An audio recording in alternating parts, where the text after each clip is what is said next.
E hoje eu vou estar falando sobre feminismo, né?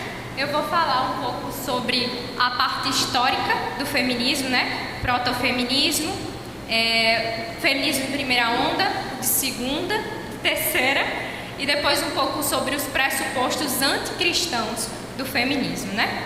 E aí eu intitulei a minha palestra de Por que não sou feminista? Os pressupostos anticristãos do feminismo, né? Então o subtítulo aí já responde a pergunta, por que eu não sou feminista? Porque feminismo tem pressupostos anticristãos, e isso a gente vai ver desde o início do feminismo. É costume, né, de alguns cristãos, até de estudiosos mesmo, dizer que o feminismo no início ele era inocente, né? Dava para ser cristã e feminista no início porque eles defendiam pautas que qualquer mulher, mesmo cristã, defenderia. Mas não é bem assim que a gente vê. De fato, no início, o feminismo não é nem parecido com o tipo de feminismo que a gente tem na atualidade, né? De fato, dava para ter mulheres cristãs dentro do feminismo, mas que você vê que ao longo do tempo, quando o feminismo vai tomando corpo, né, historicamente, ele vai cada vez mais se afastando do cristianismo e cada vez mais rechaçando o cristianismo como inimigo, né? E isso a gente vê lá no protofeminismo com Mary Wollstonecraft. E o que é protofeminismo? Né? A palavra proto significa anterior. Então, anterior ao próprio feminismo como movimento, digamos assim, sistematizado, teve o protofeminismo, que foi o iniciozinho assim do feminismo, né? Com Mary Wollstonecraft, que é essa moça aqui, que eu não sei se todo mundo vai dar para ver, né? Mary Wollstonecraft escreveu um livro muito importante chamado Reivindicação dos Direitos das Mulheres, 1792, né? Século XVIII, por aí. E Mary Wollstonecraft, eu li esse livro dela, e é um livro bem razoável, assim, é um livro bem prazeroso de se ler. Porque, como cristã, eu concordava com, digamos assim, os 90% do que Mary Wollstonecraft defendia. E o que Mary Wollstonecraft defendia?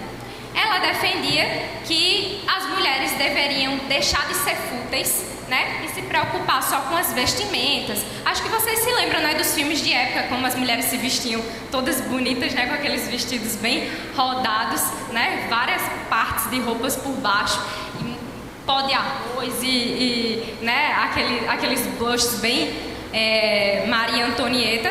E o foco das mulheres nessa época era justamente fazer compras, andar com chapéus, né, conversar sobre moda, não muito diferente do que as mulheres da nossa época também faz, né? Então, Mary Wollstonecraft disse que as mulheres deveriam focar mais em desenvolver a educação dela e as virtudes dela do que focar somente na aparência, em futilidades, em compras. E ela dizia, olha, se a mulher e o homem tivessem uma educação igual, com certeza a mulher estaria se preocupando com questões políticas, com questões mais intelectuais do que com essas questões que ela se preocupa, né? Hoje em dia, pleno século XXI, a gente vê que as mulheres têm educações igualitárias, mas a gente vê que isso não é uma realidade, digamos assim, né? Infelizmente, são poucas mulheres que gostam de estudar, e digamos até os próprios homens, né, na nossa época também não gostam de estudar muito, não. Então, qual era o foco nessa época, né, do protofeminismo?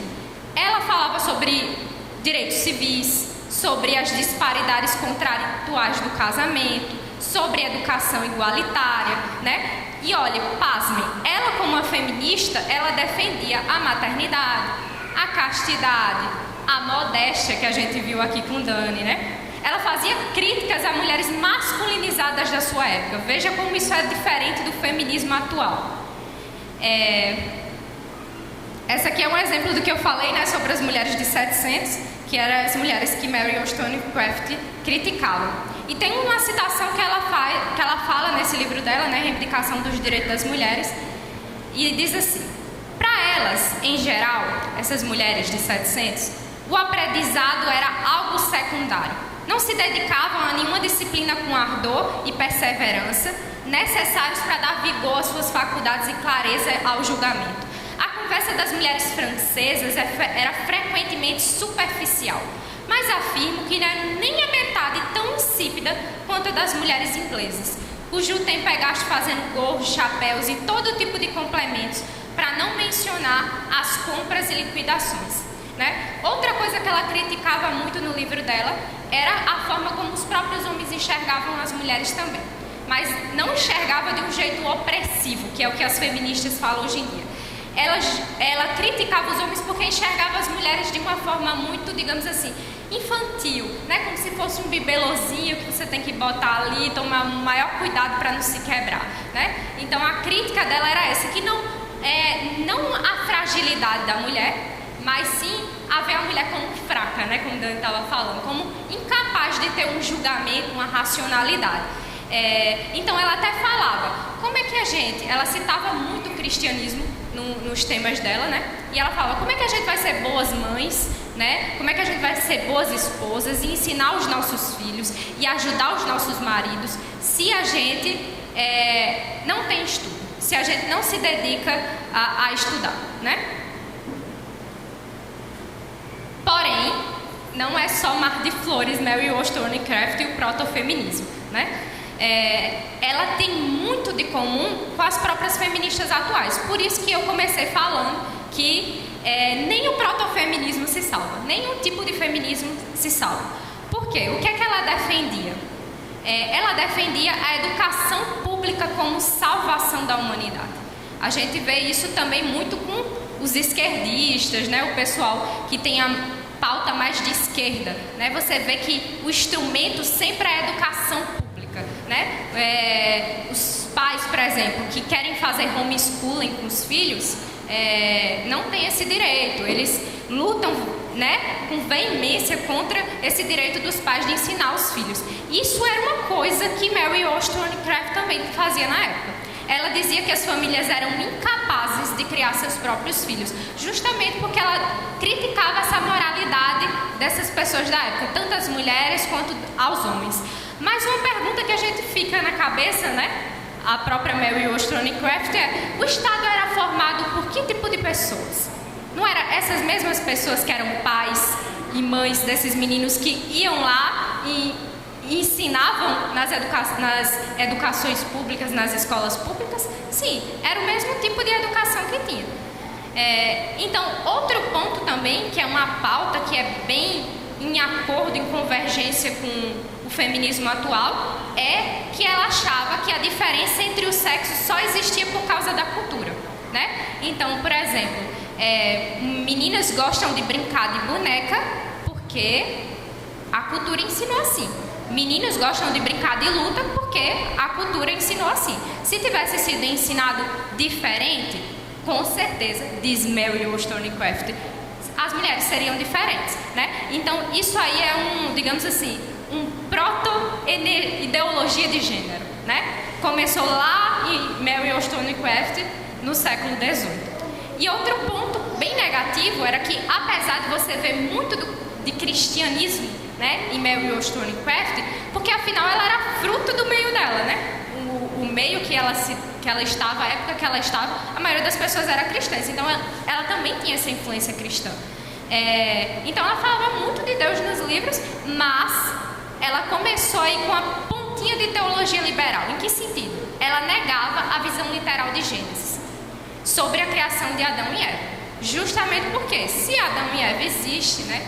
Então eu preciso pensar também que o papel da submissão feminina é algo válido. E para uma feminista, submissão feminina não é uma coisa muito agradável, nem na época de Mary Wollstonecraft, né?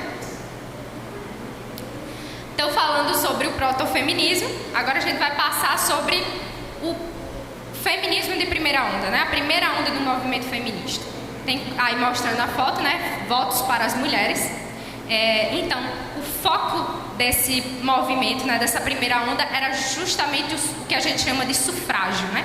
Tem até um filme que eu acho que é de 2015, que eu assisti na universidade na época, que era As Sufragistas.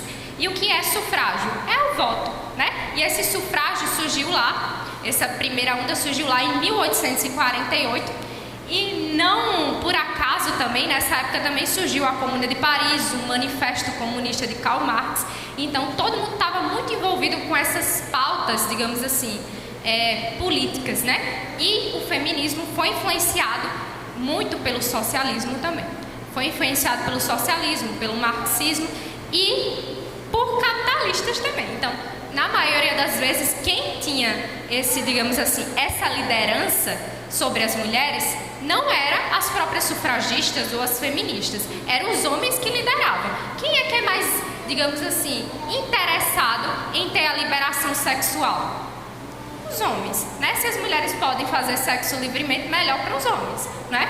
Então, você via isso muito no protofeminismo e você pode ver isso também no primeiro movimento. Uma das pautas que eu falei foi o sufrágio, né, que é o voto.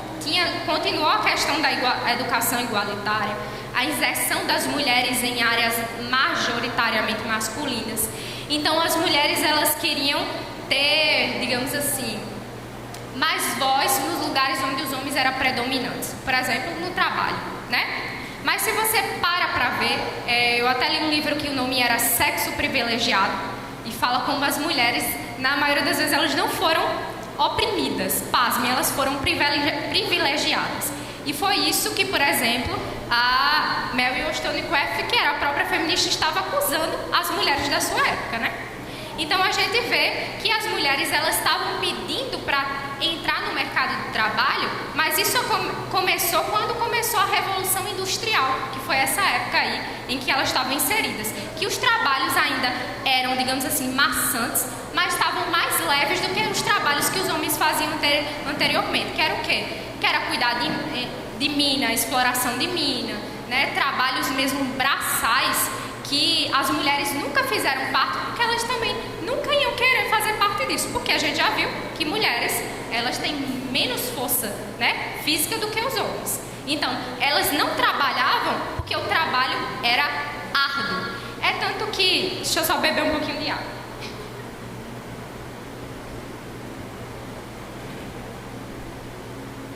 É tanto que, antes do protestantismo, o trabalho era visto como uma coisa, digamos assim, muito penosa. O trabalho não é uma coisa vista como vocação, dada por Deus. É uma coisa que eu preciso fazer porque é a minha sobrevivência, né? Dani até falou aqui de trabalho de parto, né? Trabalho de parto é um exemplo disso. A gente usa a expressão trabalho muitas vezes como algo que é penoso, né? Diga, isso é muito trabalhoso. Então, o trabalho não era visto como uma coisa positiva ou como um direito, como as feministas pregam. Era sobrevivência. Por exemplo, a maior parte dos meninos na época dessa passagem histórica, 10 anos eles já trabalhavam em Minas, 10 anos eles já trabalhavam na agricultura, e a vida das mulheres nessa época também não era difícil, né? Todo mundo trabalhava, gente. Todo mundo que era pobre trabalhava.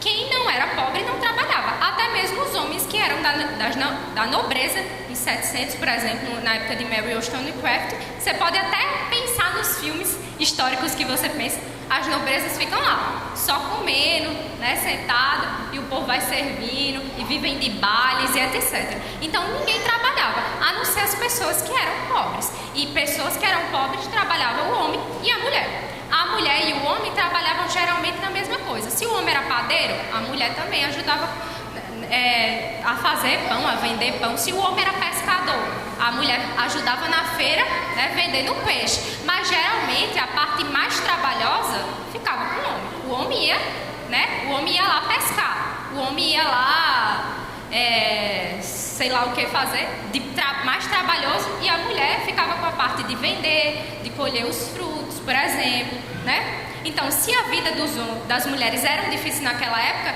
geralmente a vida dos homens, dos maridos delas, eram mais difíceis ainda, né? Então, isso desmistifica um pouco essa história das feministas de que você só trabalha por causa da mulher. Você vê até as próprias escrituras, né? A gente viu aqui um pouco de Provérbios 31, falando sobre como a mulher trabalhava fora de casa também. Por quê? Porque geralmente ela ajudava o seu esposo na função dele, né? Mas as ricas, até hoje, de passagem, você para pensar. Muitas mulheres ficam ricas e o que é que elas fazem? Elas abandonam o trabalho. Pense em você mesma. Imagine que você ficasse bilionária. Você ia escolher continuar trabalhando no trabalho que você tem ou você ficar em casa, né? Muitas vezes as mulheres escolhem continuar trabalhando, por exemplo, as ricas que são blogueiras, porque o trabalho é muito fácil, né? É um trabalho prazeroso de falar sobre a maquiagem dela, etc. Mas imagine que você fosse lá da época de 1848, das sufragistas, que os trabalhos fossem de carga horárias pesadíssimas, né? Digamos assim, num lugar que era precário. Você ia preferir ficar em casa. E era isso que a maior parte das mulheres fizeram. Então, quando as mulheres começaram a trabalhar, isso, mais uma vez, desmistificando as mentiras feministas, isso não foi um direito conquistado pelas feministas. Isso foi algo que foi, digamos assim, conquistado pela necessidade, pela conveniência, pelo tempo. Pense, por exemplo, na Primeira e Segunda Guerra Mundial, né? Os homens tinham que estar onde? Na guerra. Então as mulheres tinham que fazer o quê? Elas tinham que trabalhar. Então só por isso as mulheres começaram a trabalhar. Mas diz depois dados, né, de que quando as mulheres, que os homens voltavam da guerra e os homens iam trabalhar, o que é que as mulheres faziam? Voltavam para casa, né? Então é interessante que esse movimento feminista, né, as principais líderes foi Elizabeth Candle Stanton e Susan Anthony, teve outras também, mas essas são as mais famosas. É interessante como essas mulheres elas não tiveram muito apoio das próprias mulheres da época, né? Diz que o movimento, Chesterton fala, era pequenino, muito pequeno. Era o quê? Umas 300, 200 mulheres que iam fazer uma conferência, né? Comparado a, digamos assim, 300 parece muito, mas se compare com a cidade inteira, sei lá, com o país inteiro, né? Isso é pouco. Então, as mulheres mesmo não queriam adotar esse sufrágio. E por que não? Era só porque elas eram contra que a mulher votasse? Não, porque voto tem a ver com você se devotar ao seu país. E como é que a pessoa se devota aos países? Como é que o homem se devotava ao país, né? Demonstrava que ele amava o seu país, que era patriota? Era se alistando no exército, né? Então, as feministas queriam se alistar no exército? As feministas querem se alistar no exército? Não, né? Na época, as mulheres entendiam isso, que elas diziam, eu não quero esse tipo de responsabilidade. Eu vou votar e vou ter que me alistar no exército só por causa de um voto? Não, não quero, né? Isso vem deveres, ou direitos sempre estão envolvidos com deveres, né? Então, as sufragistas não tiveram muito apoio das mulheres, né? Elas também quiseram apoiar o movimento abolicionista na época, né? Contra a escravidão dos negros, mas os negros abolicionistas, né? Os que eram abolicionistas também não quiseram apoiar as sufragistas na época, porque não queriam queimar o filme deles, né? Então, aconteceu em Seneca Falls essa primeira conferência feminista, lá em 1848, e onde é que se deu essa conferência? Quem foi a primeira pessoa, digamos assim, quem foi o primeiro grupo a apoiar as feministas? Quem foi o primeiro grupo a apoiar as sufragistas? Foi a própria igreja protestante. A igreja metodista wesleyana abriu as portas para as feministas. Mas por que danado a igreja fez isso, gente? Porque as feministas, como a gente viu, não é como as feministas que a gente vê hoje em dia. Elas falavam sobre maternidade, sobre família, né? Como Mel Wollstonecraft pregava. E elas chegaram com um discurso mais ou menos embasado na Bíblia. Olha, a gente quer votar, a gente quer ter direitos, porque nós somos feitos à imagem e semelhança de Deus também. Então, os pastores diziam, tá certo, eu aceito, você pode dar sua palestra aqui, você pode fazer sua votação aqui, e abriram as portas para as sufragistas. Mas o que é que aconteceu? A igreja foi, digamos assim, entrou numa cilada. A igreja se viu como massa de manobra das feministas. Porque depois que as feministas foram abraçadas pela igreja, as feministas começaram a fazer críticas à própria igreja, à própria doutrina bíblica, e começou a clamar pelo sacerdócio feminino, né? exemplo, olha só que Elizabeth Stanton fala, ela é uma das primeiras feministas aí da primeira onda. Ela diz: o homem permite à mulher, na igreja, assim como na sociedade, apenas uma posição subordinada, afirmando a autoridade apostólica para sua exclusão do ministério. O que significa? Significa que ela queria que as mulheres também fossem pastoras, né? Eu não sei quanto polêmico isso pode ser, mas boa parte da ideia de sacerdócio feminino veio influenciada pelo feminismo, né?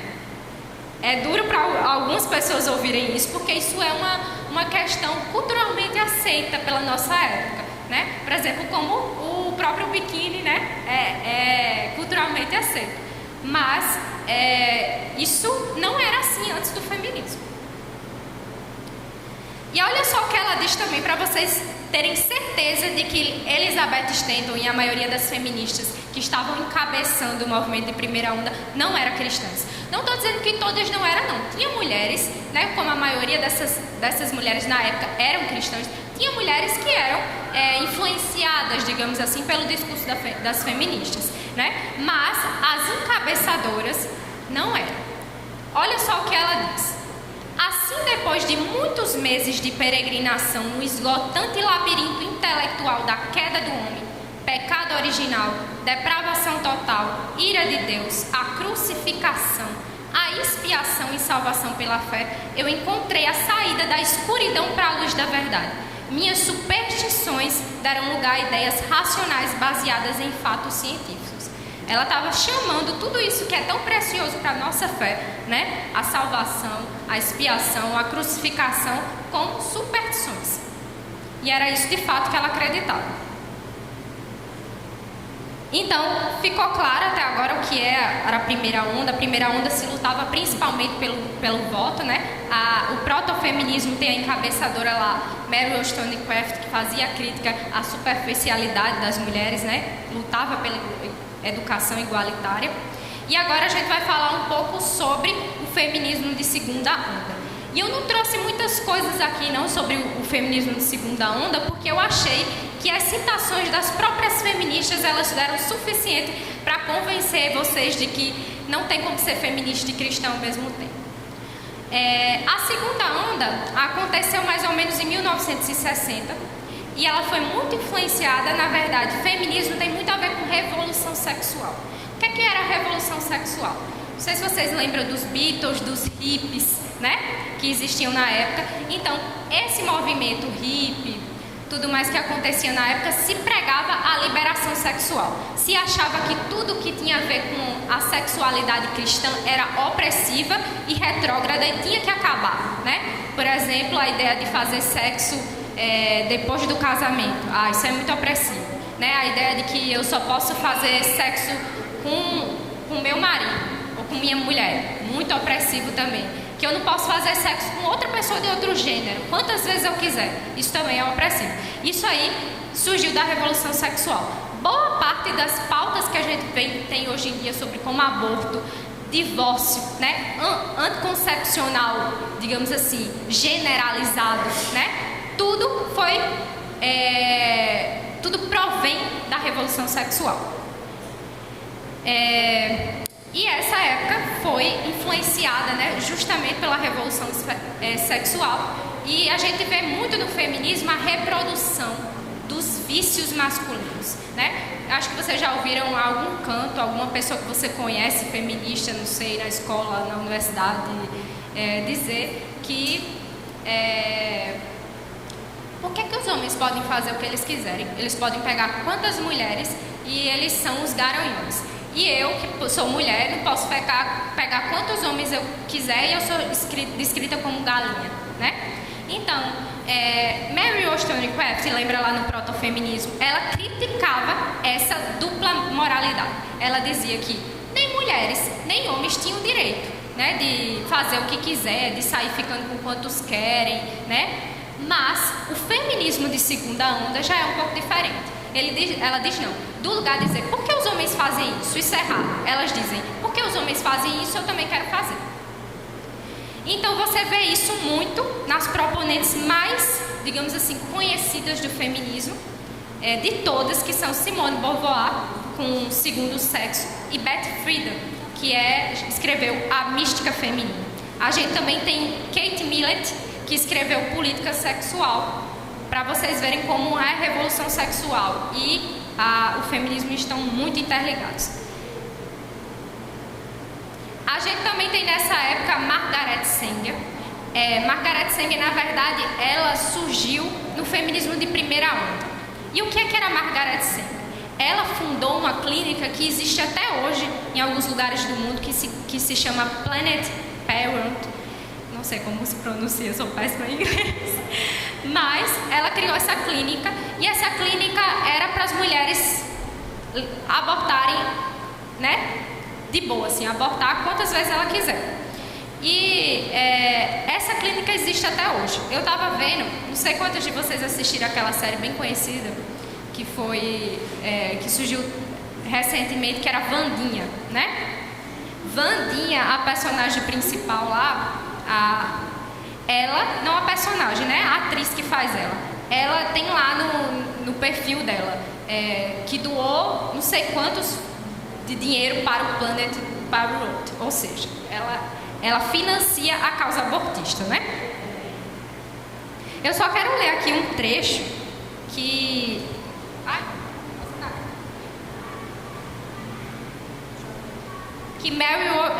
Margaret Sanger defendia, né, sobre o aborto.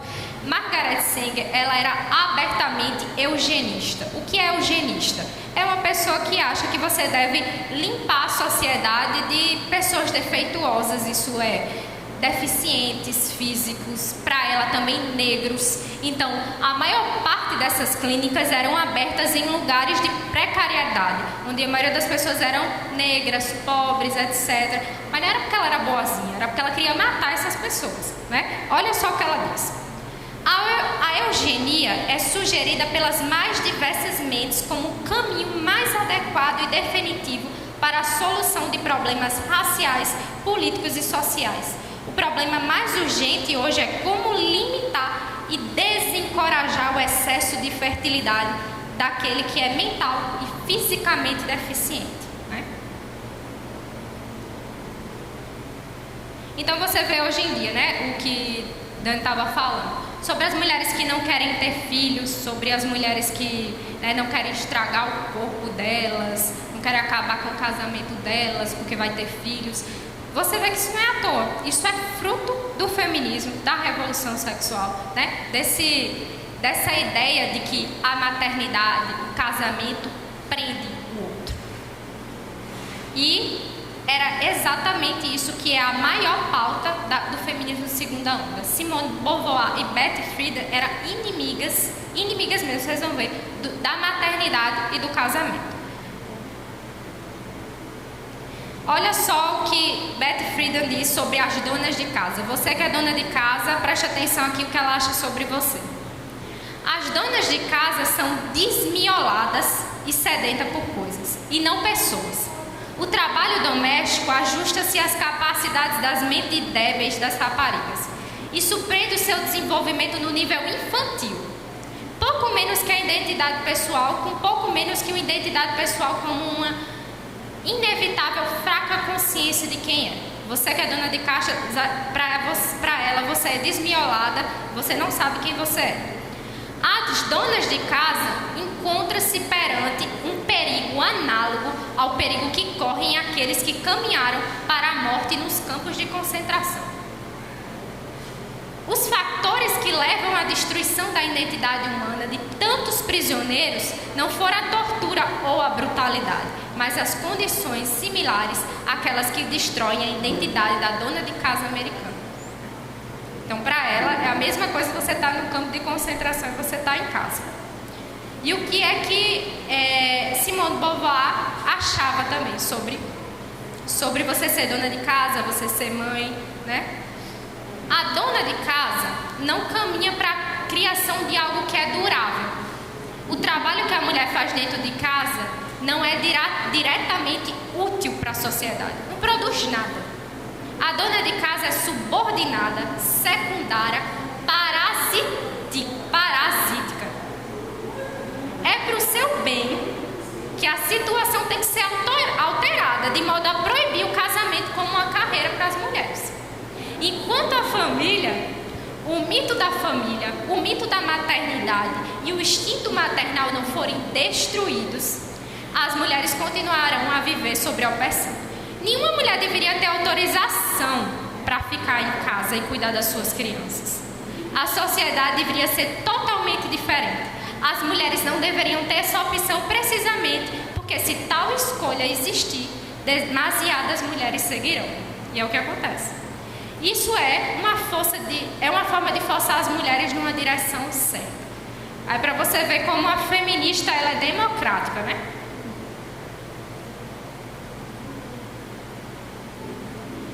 A feminista diz para você: você pode ser o que você quiser, contanto que você não escolha ser dona de casa e mãe. Se o feminismo da segunda onda foi horrível, vocês ficaram chocados com as declarações de Betty Friedan e de Simone de Beauvoir, imagine o que será o feminismo de terceira onda, que é mais ou menos o que a gente tem vivido hoje em dia, né?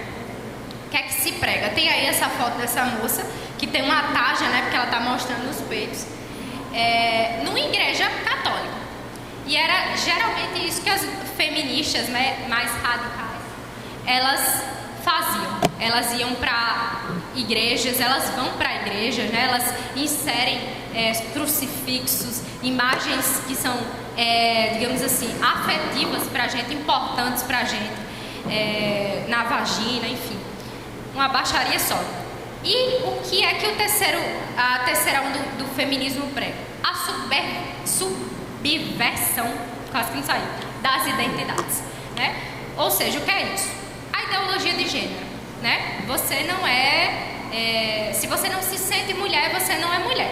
Se você não se sente homem, você não é homem, né? Começa a fazer aquela diferenciação do que é gênero, do que é sexo. Ah, se eu sou cis, hétero, cis, trans, né? Porque hoje em dia está nesse absurdo. Acho que passou numa reportagem no Fantástico de um homem que ele se vestia de mulher, mas ele gostava de mulher. Ou seja, não sei nem como classificar isso. Ele era um cis trans. E ele encontrou uma mulher que se vestia como um homem, mas que gostava de homem. Então, é exatamente isso. O seu sexo, o seu gosto, né, não diz respeito. Você pode ser muito bem do sexo masculino e gostar, né, de outro sexo e se vestir como mulher. Você pode ser o que você quiser, né? Esse é o princípio que vem lá da filosofia existencialista, que inclusive era uma filosofia defendida por Simone de Beauvoir, que a gente viu na segunda onda, né? Então as coisas não vão escalando do nada, elas vão pegando, digamos assim, elas vão pegando carona um movimento no outro, né? Vocês perceberam que é uma progressão, né? Vai piorando cada vez mais. Então Simone de Beauvoir, ela acreditava nisso também. E ela era, digamos assim, namorada, não sei, tinha um relacionamento aberto com um filósofo chamado Jean Paul Sartre. E o que é que eles defendiam? E o que é que eles faziam na vida deles? Eles defendiam a pedofilia abertamente, né? Eles defendiam a pedofilia abertamente e eles praticavam a pedofilia também. Simone de Beauvoir era professora e o que é que ela fazia? Ela seduzia as alunas dela e tinha um relacionamento entre ela, Jean Paul Sartre, e Simone de Beauvoir.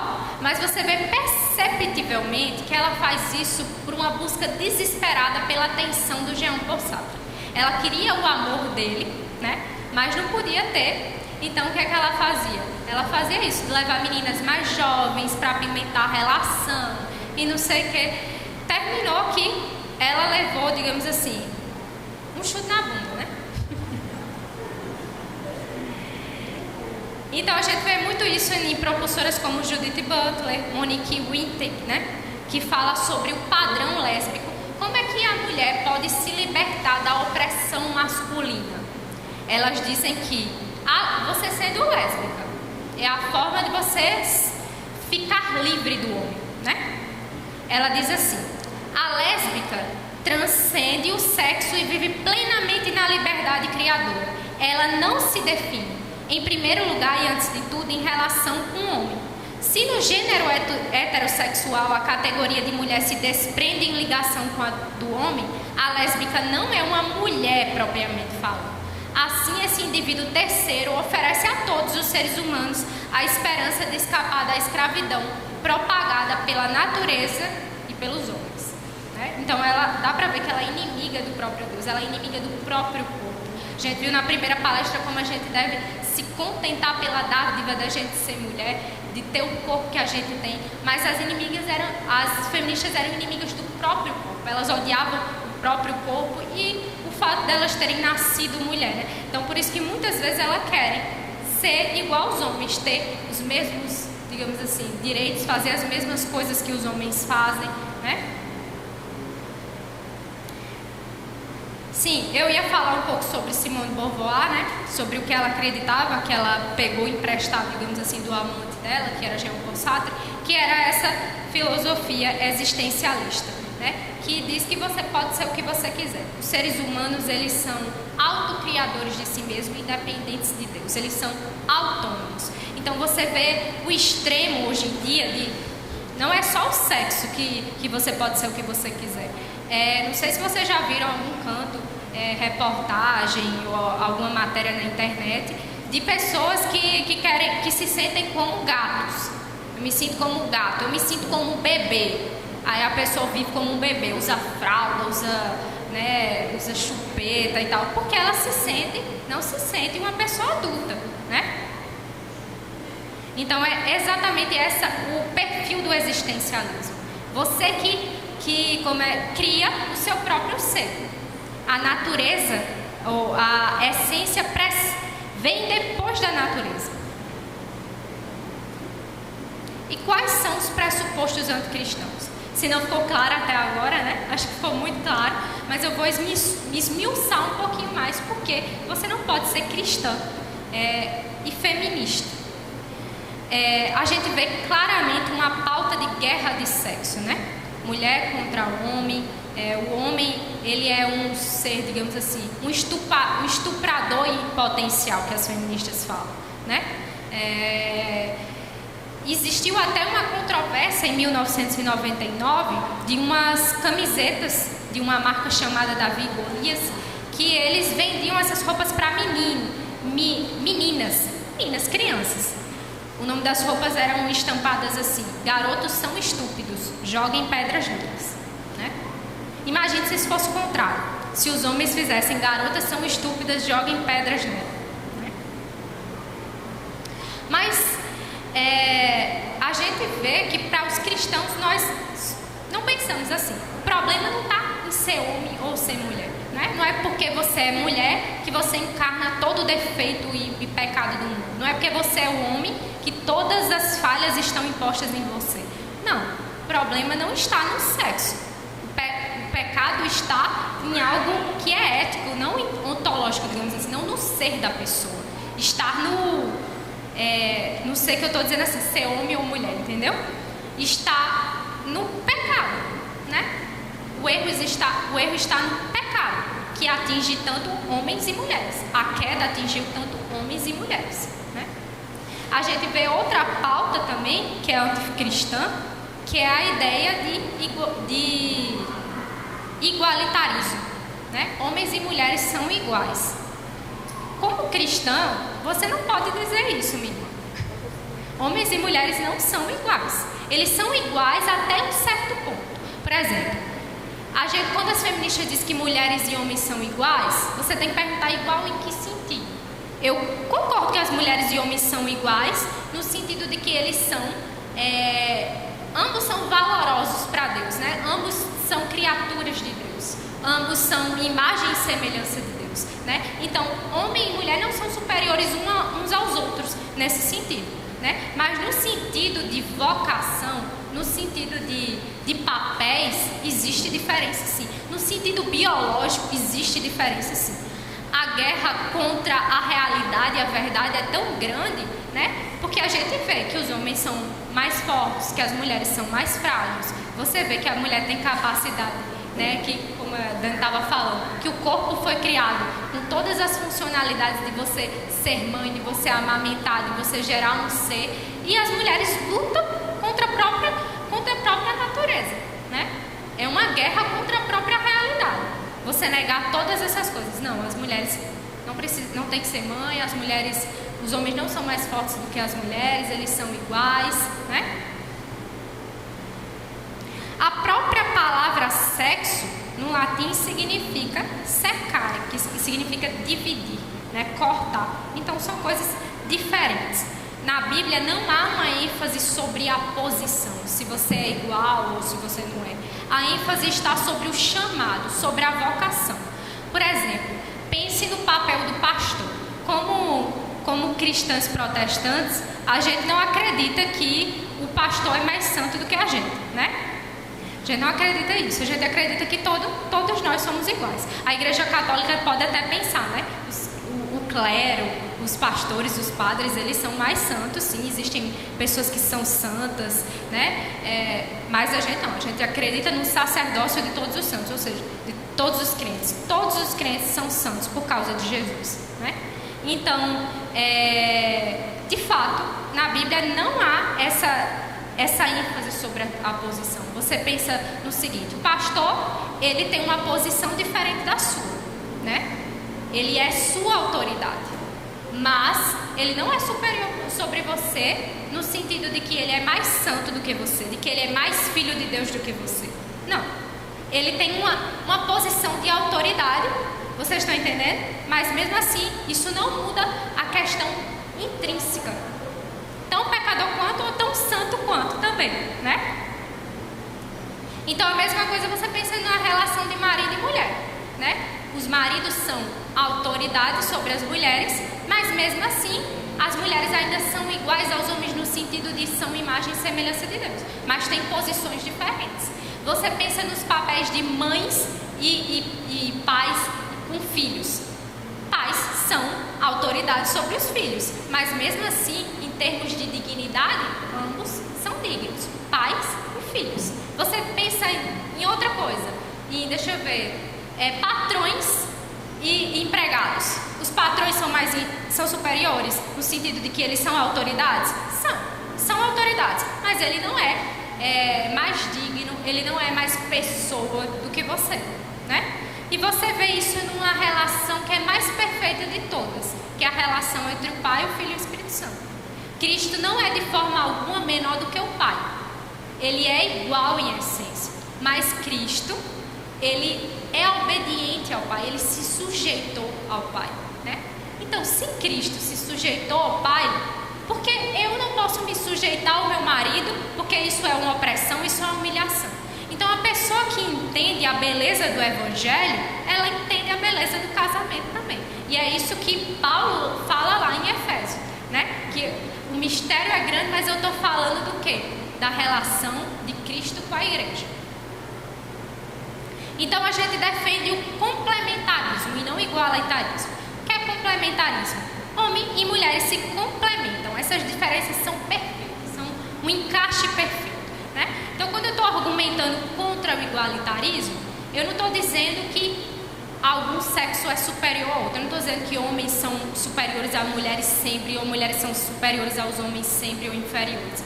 Eu estou dizendo que em algumas situações homens são superiores e em algumas situações mulheres são superiores. Por exemplo, homens, eles são superiores em força física, né?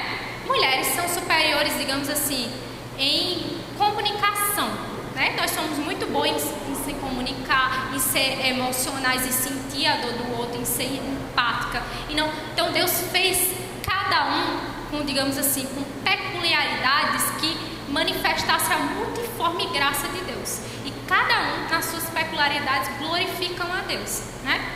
Quando se juntam, melhor ainda. Você vê, por exemplo, partes nas Escrituras que fala que Deus é o nosso ajudador. Ele é o nosso auxiliador. Então, o que é que tem de rebaixar a mulher, de a mulher ser auxiliadora e ajudadora, se o próprio Deus se descreve como auxiliador e ajudador? não é? Outra parte que a gente vê é atomização existencialista. Eita, que nome difícil. O que isso significa?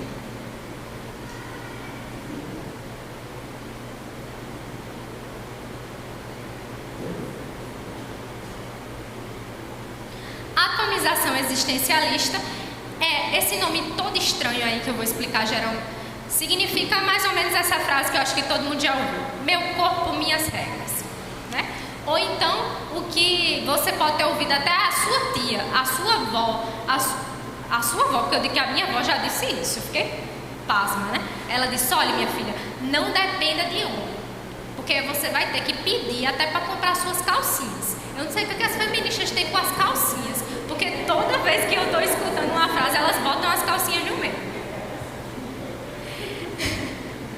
E o que é que consiste essa ideia de atomização existencialista? É a ideia de que, a ideia secularista, né, de que o homem é concebido como autônomo, né, de Deus. Eu sou totalmente independente de Deus. Eu sou autocriador. Lembra que eu falei lá da segunda onda, Simone de Beauvoir? Então isso aparece. Atomização significa justamente isso. Átomos, partículas separadas, né? Individualismo. Então, individualismo. Então, as pessoas, elas são autônomas de Deus e elas não têm nenhum lastro com a tradição. Elas não se importam com o passado, nem se importam com o futuro. Elas só se importam com presentes e consigo mesmo. Então, é assim com as feministas, né? Por exemplo, elas não estão se importando com ideias de honrar a paz, como estava falando aqui para as meninas mais novas. Elas não se importam com, vou deixar uma herança para os meus filhos, o que é que eu vou deixar de legado para os meus filhos. E a gente vê esse exemplo, eu botei essa foto aí, muito obrigada. Estou falando tanto que está me dando de ser. A gente vê essa foto aí de Nabote. Não sei quantos lembram dessa história de Acabe e Nabote. Nabote era um rapaz que tinha uma vinha que ele ganhou de herança do pai dele. E Acabe queria porque queria a vinha de Nabote. O que é que isso tem a ver com o feminismo, né? Acabe, ele invejava Nabote. E Nabote tinha um apreço pela tradição. Ele tinha um apreço pelo que o pai dele tinha deixado para ele. Então ele dizia, não interessa, eu não quero vender essa vinha, porque eu quero digamos assim, trilhar o mesmo caminho que o meu pai trilhou, eu quero honrar o meu pai e quero deixar isso para minha geração. Então ele não pensava somente nele e no presente, ele pensava no passado e no futuro. Isso era o patriarcalismo bíblico. A gente vê isso em Abraão, a gente vê isso em Jacó, né? A gente vê isso em todos os homens da Bíblia. Mas o feminismo, e não só o feminismo, mas o próprio machismo também. Não sei quantos de vocês já ouviram, é um movimento recente assim, que bombou na internet, que é a Red Pill, né? Tem muita coisa que se aproveitar da Red Pill, mas a Red Pill surgiu como um contraponto ao feminismo, né? Homens falando de como de como as mulheres são privilegiadas hoje em dia, de como os homens, digamos assim, sofrem com todos os benefícios que as mulheres têm. Por exemplo, se uma mulher disser que o homem estuprou ela, não precisa se provar nada, que isso vai ser dado como verdadeiro, né? Então, surgiu esse movimento de Red Pill para combater as feministas. Mas dentro desse movimento da Red Pill, existem outras ramificações que são de homens frustrados com mulheres. Então eles dizem, eu não quero ter relacionamento com mulher, eu só vou pegar mulheres e não vou ter nenhum relacionamento com mulher, porque eu posso levar uma facada nas costas. Eu posso depois do divórcio ter que pagar muita coisa para a mulher. Eu posso, por exemplo, ter um filho e não ter nenhum tipo de reconhecimento, não poder ficar com meu filho. Então eles não querem contato com a mulher. Isso é uma coisa negativa? Demais. Assim como as feministas, né, veem o homem como a encarnação do mal, esses homens por influência, né, por reatividade, as feministas veem as mulheres como uma encarnação do mal. Então, tanto o feminismo como o machismo, ele é orientado em direção ao presente. Não tem senso de comunidade, de harmonia de interesses. Então, eles veem tudo como inimigos, né? Você vê isso digamos assim, na internet, você vê isso na mídia, você vê isso da boca dos famosos, de que a briga de classes, de pobres versus ricos, de negro versus brancos, de homem versus mulheres, né? Não existe uma harmonia de interesses. E todos o quê? Odeiam o casamento, odeiam a maternidade, porque eles estão pensando só no presente, só em si mesmo, né? A raiz de tudo isso é o egoísmo. Não, porque vai acabar com o meu corpo, eu botei silicone, eu fiz lipo. Geralmente essas são as motivações, né? E a gente vê que isso é totalmente divergente do cristianismo, porque Deus é um Deus trino, né? Pai, Filho e Espírito Santo, e eles vivem em comunhão perfeita. E os cristãos são conhecidos, lá a Bíblia fala nos evangelhos. Os outros verão que vocês são cristãos quando verem quantos vocês se amam e me amam. Eu sou um com o Pai e vocês são um comigo. Não é? Então a gente é chamado a viver uma vida de comunhão com os irmãos. A gente é chamado a viver uma vida com comunhão com Deus, com a nossa família, né? Pensando nos nossos filhos, no passado, que a gente tem uma tradição, no futuro também. Outro pressuposto, com o nome esquisito, né, que é o neoplatonismo. O neoplatonismo vem justamente do filósofo Platão, né, que falava que a mente ela é superior à matéria. Então, a carne é algo negativo e só o que importa é o espírito. Então, você vê muitos cristãos que pensam assim, né? Interpretam a Bíblia quando fala da carne como se fosse o próprio corpo. Mas quando a Bíblia fala da carne, ela está falando do pecado e não do corpo. O corpo é o templo do Espírito Santo. Você também é o corpo, né? Você não é destituído. Mas o neoplatonismo pregava isso. E no iluminismo, lá na época de Mary Wollstonecraft, os homens, eles viam as mulheres como um ser inferior a si, né? Não vamos dizer que o movimento feminista ele não tinha nenhuma razão de nascer, digamos assim. Ele nasceu por causa de uma reação ao machismo da época. Porque os homens iluministas viam as mulheres como, digamos assim, seres inferiores, porque a mulher era passional, ela encarnava as emoções, e os homens eram um ser superior, porque os homens encarnavam a racionalidade, né? Então você vê essa ideia de neoplatonismo. A matéria é algo ruim, as emoções fazem parte do corpo para eles. Então, o corpo é algo ruim. Só que a mente é uma coisa boa. Então, os homens são bons. Eram isso que se pensava, né? Hoje em dia a gente vê isso também, só que de uma forma reversa com o feminismo. Você vê que o feminismo, se você vê digamos assim, a imagem que o feminismo prega dos homens, né? Os homens são seres passionais. Eles não conseguem se controlar. Quando os homens eles estão no poder, eles matam, eles fazem guerra, eles são descontrolados. E a mulher é a encarnação da racionalidade e da bondade, né, digamos assim. Você pode ver isso até em desenhos. Quem aí tem filhos pequenos já deve ter visto Peppa Pig, né? Ouvi falar. Peppa Pig é um exemplo disso. O pai de Peppa Pig é um bobalhão, né? Então, geralmente os filmes, né? Simpsons também é um exemplo disso, né? O pai, o Homer Simpson, é um bobão. E a mulher que conduz a casa todinha, porque senão, não vou dizer que não existe isso na realidade, mas o que eu estou querendo dizer é que a mídia pinta os homens dessa forma, né? Os homens são seres passionais e as mulheres são seres que são pura razão. Então, isso aí é o quê? De novo, o neoplatonismo. O corpo é ruim e o que presta é só a alma. A gente vê o neoplatonismo também nesse ódio ao corpo, como eu falei, nas feministas. Simone de Beauvoir, né? Ela achava que o corpo aprisionava a mulher. ela dizia assim, que o corpo masculino é instrumento de liberdade religiosa, porque não se impõe. A mulher está sempre restrita e limitada a ele e afetada por ele.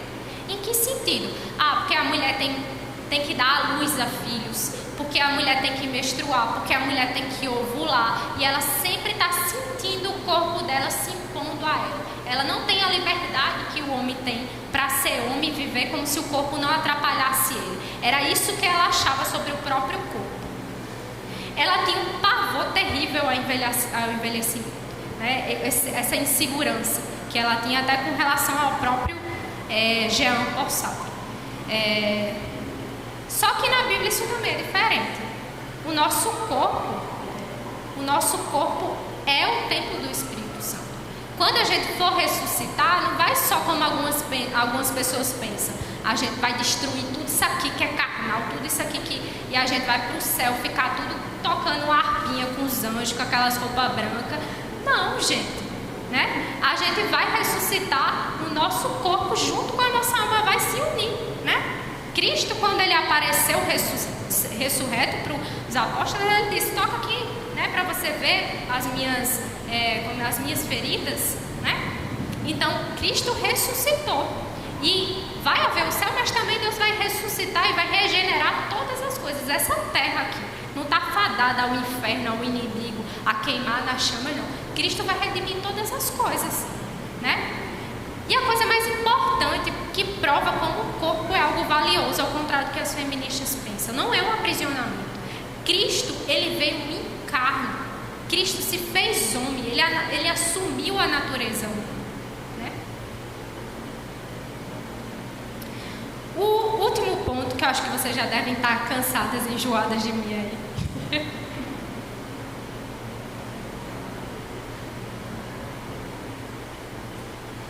É sobre o ressentimento. Você vê que boa parte das mulheres que são feministas, na nossa época são feministas porque elas são Maria vai com as outras, né? Não sabe nem o que é feminismo. Você pergunta o que é feminismo, não sabe o que é feminismo, não leu nunca nenhuma feminista. Simplesmente porque acha que ser feminista é você lutar pela igualdade contra a opressão. Você viu que feminismo não é só isso, né? Feminismo é você lutar contra a maternidade, é você ser a favor da liberação sexual. Isso é feminismo, é a favor do aborto. Mas muitas mulheres são por causa que são Maria vai com as outras, e outras, principalmente as líderes, são porque são ressentidas, porque elas tiveram maus exemplos de maridos, maus exemplos de pais, né? Então, elas começaram a odiar homens e levaram isso como uma racionalização para a própria teoria delas, né? Então, você vê, por exemplo, a própria Mary Wollstonecraft, um pouco da vida dela. O que é que aconteceu com ela? Ela se apaixonou pelo cara que era a favor da revolução sexual. Então, ele escreveu livros falando sobre como o casamento era uma coisa terrível, que aprisionava as mulheres. E ela se casou com esse homem e pensava que o quê? Que seria conto de fadas? Não. Ele abandonou ela, né? Ela com um filhinho, e ela descobriu que ele já era casado. E ela estava num nível de desespero tão grande que ela chegou para o cara e pediu para ela ser casados os três juntos. Por favor, vamos ser casados os três juntos? Mas aí a mulher do cara não quis, obviamente, né? E ela tentou se matar depois, logo após isso. A gente vê o próprio exemplo de Simone de Beauvoir, que eu contei um pouquinho para vocês, como ela era, falava contra a submissão, mas ela era sujeita ao Sartre, mas de um jeito totalmente não cristão, totalmente opressivo. A Betty Friedan também, ela era uma pessoa que era desgostosa do casamento, desgostosa do fato dela ser própria mãe também. Elizabeth Stanton também, que foi da primeira onda, ela falava muito mal do feminismo, ou muito mal do feminismo não, muito mal do casamento e dos filhos. Muitas dessas mulheres, como a Margaret Sanger, abandonou o marido, abandonou os próprios filhos, foi viver, né, a revolução sexual. E como é que a gente pode evitar isso? Como evitar que as nossas meninas sejam influenciadas pelo feminismo nas escolas, né, pela mídia? Primeiramente, como a Dan estava falando, a gente tem que estudar, né? Graças a Deus a gente tem aí, né, YouTube, a gente tem livros de graças, ou de graça na internet, tem muito acesso a conteúdo bom, você pode aprender, né, na internet mesmo. E o outro passo é você ter um bom exemplo na sua vida, para dar para os seus filhos, para as suas filhas, né, de casamentos saudáveis, que são fundamentados em Jesus, bons testemunhos, né, para os homens, de como ser um bom marido, né, de como ser um bom pai, de forma que a sua filha não vai ter ódio de um homem, né? Ela vai olhar e vai dizer, eu quero casar com alguém do mesmo jeito que meu pai é. E como é que a gente pode lutar contra o feminismo? A gente vai fazer igual as feministas fazem, vai sair na rua, vai fazer um protesto contra as feministas? Isso não funciona muito, não. A gente vai fazer o quê? A gente diz aqui a Philip Schaff, uma das melhores maneiras de reagir ao feminismo não é sucumbindo ao mundo que as feministas criaram, mas e negando especificamente. A única maneira de vencer o feminismo é a rejeição total das mulheres ao movimento e homens se casando com mulheres que rejeitam o movimento. Muito simples. Como é que o antifeminismo pode crescer? De forma prática. Você sendo uma boa dona de casa, uma boa esposa, uma boa mãe, casando com um homem que é forte, um homem que é um bom exemplo de marido, de pai, né? E por último eu queria ler outra citação aqui para a gente concluir sobre a beleza da maternidade, né? Que foi um dos pontos mais rechaçados aí pelas feministas de segunda e terceira onda.